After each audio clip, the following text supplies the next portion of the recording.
About 8 or so years ago, I was Facebook friends with a close family member. He was someone on my mother's side who I often turned to previously for advice about dealing with family issues. His late wife was someone I dearly loved. She was far more liberal socially and politically than the other members of our family. She came from Canada and could often see different ways of living and solving societal problems. This family member and I bonded in grief when she died too young from cancer. It surprised me, therefore, when he posted a joke about a transgender person. At the end of the joke, the transgender person either committed suicide or was murdered. That was the punchline. He thought that his Facebook friends would find that amusing. I unfriended that family member that day. I later discovered that his brother-in-law on his wife's side, a Mexican-American, also unfriended him that day for the same reason. He also could not stand to be connected to someone who would think that a transgender person committing suicide or being murdered was funny. Sick jokes like that were not uncommon in my mother's family.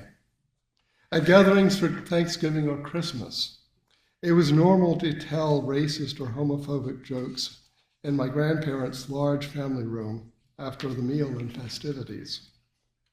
Our family was united, it seemed, by prejudice, an unfortunate byproduct of Southern culture. We all agreed that such people were inferior, or supposedly we did. That was not me, though. As I sat there hearing things that cheapened life or diminished human dignity, when I was a teenager and a young adult, I became ill. The strain of keeping a straight face and not speaking up gave me the combination of a stomachache and a headache. My family's bigotry sickened me. Speaking my objections was not a good option. I would have been ostracized by the family and probably punished by my mother. She would have agreed with what I said, but she would have punished me for speaking up.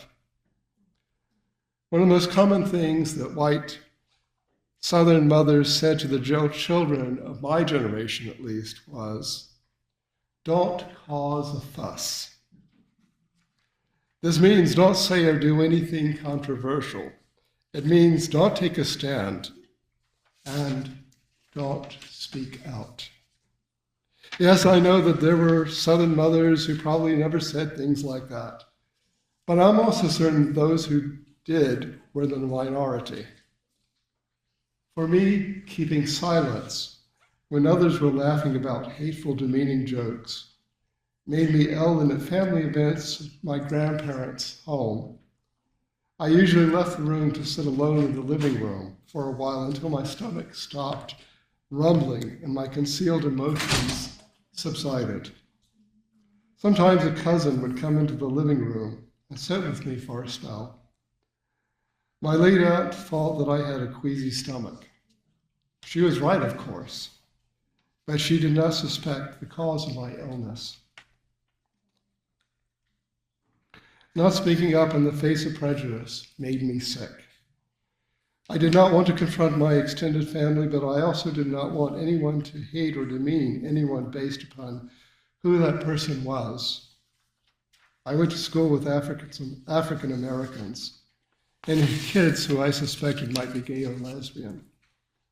I could not mock them, and hearing people like them derided made me ill. My silence made me sick. But that was the limit of the harm I experienced.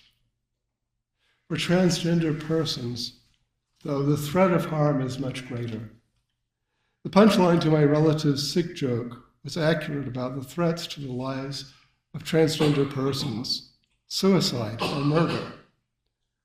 On this, the week of the Transgender Day of Remembrance, We can be aware that our society is not a safe place for lesbians, gays, and bisexuals, and it is even more unsafe for transgender persons. Being transgender is not something new, though. There have always been transgender people. Now, though, most people are aware that they exist. In the past, some transgender persons only revealed their identity in private, or they transitioned so well that they passed for their own identity. Those who could found community in the past, as they can in the present. Those communities were much more secretive. Our society did not begin to understand transgender identity until my own lifetime. Sadly, though we might think of those transgender persons who have been killed this year on this Transgender Day of Remembrance, it should be acknowledged that being transgender is so stressful that many transgender persons, a majority of transgender people, 82%, have contemplated ending their lives at some time, with full 40% of transgender adults having attempted ending their own lives. These statistics reveal the desperation that many transgender people live with. Some of the people we will name later were those who took their own lives. Studies from various mental health sources tell us, though, that some circumstances can help transgender persons, like having gender-affirming health care, family support, connection to trans-positive community, and family. As a welcoming congregation, I hope that our community can also be a form of support for transgender persons. Our faith tradition has always made a place for those who are different. May that affirmation of diversity also move us to learn how to be more understanding of the needs of transgender persons. The Transgender Day of Remembrance originated from the reality that every year transgender persons are murdered for living their lives as they truly are. Though I honestly don't know, I suspect that the lives of transgender persons are more stressful and more dangerous than they are for those of us who identify as cisgender. Cisgender means identifying with the gender assigned at birth. Most of us probably haven't had to struggle with our identity so privately and publicly. We fit into our bodies and felt comfortable being male or female. And maybe you might be like me and have struggled in some way with LGBT plus issues and feel called to act out of compassion. In my first year at Meadville Lombard Theological School, a Unitarian Universalist seminary, I attended a gathering of former Meadville Lombard students, including some who never graduated. To be honest, they were mostly older men, and I don't remember any other current student being present, other than myself. They sat in a circle and went from former student to former student for check-in. One of the persons present clearly started life assigned a male identity, but now was wearing a dress and a wig. Pronouns were not commonly used in those days, and I could not tell if the former student was transgender, a cross-dresser, or some other identity. In those days, I need to say in 1992, when I entered seminary, I had never actually heard the word transgender. So I was on a learning curve, and I didn't even know what a lot of things meant. I felt that it was too rude to ask the former student about his identity. Hi, who are you? What are you? That just seemed too wrong. His presence, though, made me feel uncomfortable. And I felt uncomfortable about being uncomfortable. After all, I had gay and lesbian classmates in seminary and a lesbian friend from my time in Tennessee. What was unsettling about this person? He was presumably a caring individual and totally non-threatening in any way. After much reflection later, I came to the conclusion my discomfort in his presence or her presence or their presence, I don't know what pronoun might have been applicable, was probably because I wanted to give this person a definition, to state what identity that person was. It was not that person's problem. It was mine. It was mine to work through, and I did. And in doing so, I became more committed to advocating for transgender rights, because as someone who is fairly open-minded, and I think I probably am, could feel discomfort, then those who do not deal well with diversity and change must be really troubled and opposed to transgender people. I committed to action for transgender equality. This is how this works in Unitarian Universalist community. One of the gifts of this spiritually diverse, creedless community is that we grow.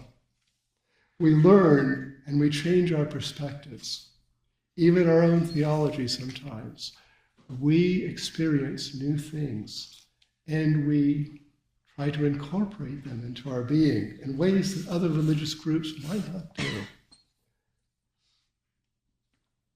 The past is important to us, but we are not hostages to tradition.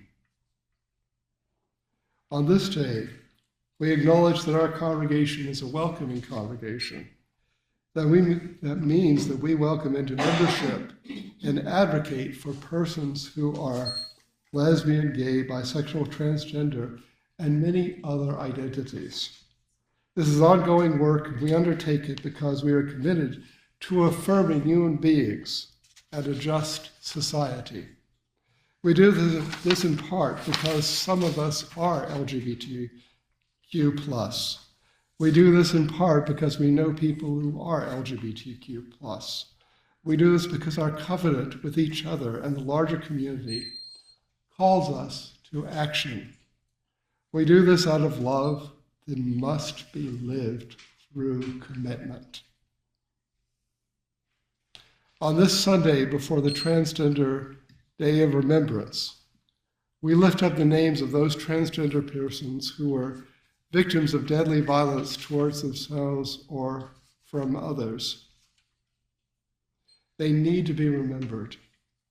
They need to remind us that more than 400 bills in 2024 in state houses throughout this land seek to curtail the rights of transgender citizens. Our national culture has not embraced transgender people, and we need to be aware of their feelings of alienation. Soon I will read the names of people who are transgender, who took their own lives or were killed. Their ages range from a 15-year-old boy who identified as non-binary to a 59-year-old cisgender Native American television actor. You might have read about this in the newspaper, Jonathan Joss, who died protecting his trans man husband from harm. They were also each unique beings. Those two were also each unique, being the only non-binary person and the only cisgender person on the list. Most of the people murdered on this list were African Americans. One of them was kidnapped and tortured to death by people who lived in his own neighborhood. Most of the people who ended their lives were between the ages of 15 and 24. Each name represents a story and a life ended too soon.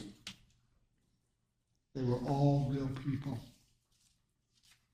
As part of this ritual today, we will stand in silence and the names will be spoken and the bell struck to mark the lives that have passed.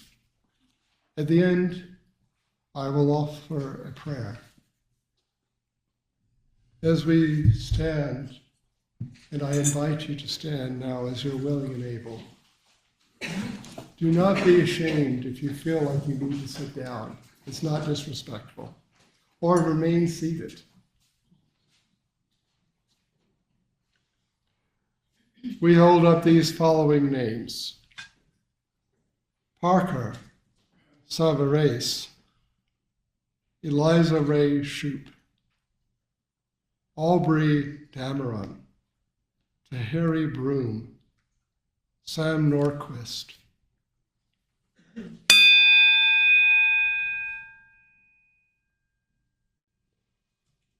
Irviana Johnson,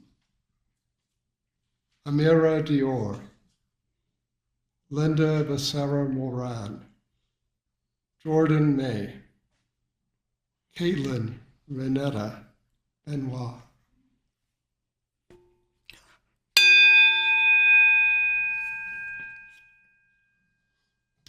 Katoria Cynthia Banks, Nora Horowitz, Kelsey Elam, Parias Dupree, Carmen Wells.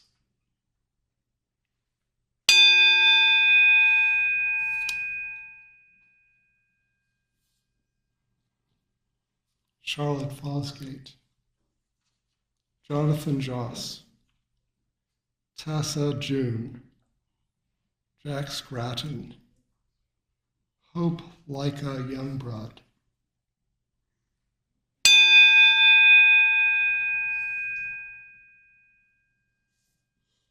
Laura Schuler, Emma Slaybach, J.J. Godby, Christina Hayes, Lily Dawn Harkins,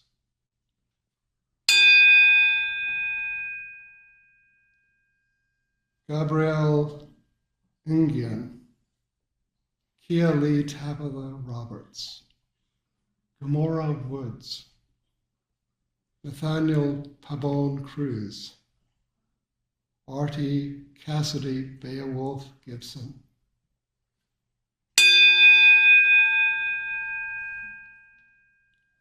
Dream Johnson,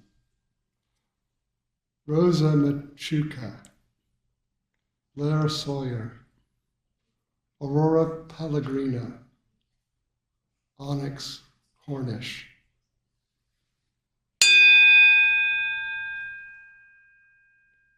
Cassie Ray, Robin James Post, Blake Stern, Blaze Alexander Bailey Mason, Scarlett, Tiara Love Tori Jackson.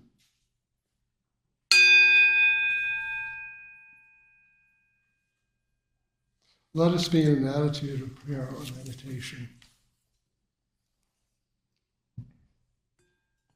On this week of the Transgender Day of Remembrance, we remember those who have been murdered for being who they are, those who face violence on a daily basis, those who have lost loved ones, and those who worry for loved ones. May we come to a time when we cease to chain children around gender roles and expression, where we allow for freedom and exploration of identity and expression, and to a world that operates from love, especially when things are difficult and confusion. May all of us who lived with the threat of violence find support, strength, community, hope, and safety from violence. Amen.